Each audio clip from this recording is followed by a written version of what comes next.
When you stand in the top of the hill and you say, "Follow me," they do.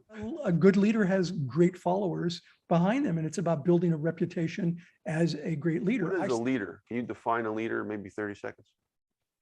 A leader is someone, I was taught this by a brigadier general who taught me at University of Southern California in the doctoral program.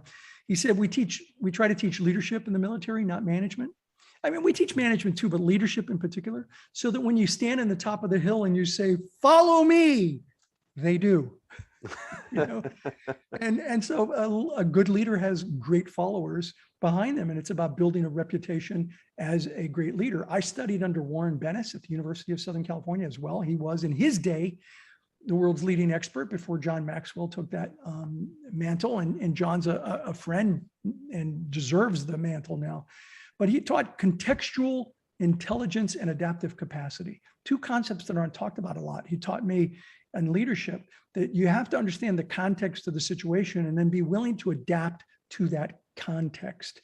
And I think it was that teaching that helped my company be able to pivot as time went on.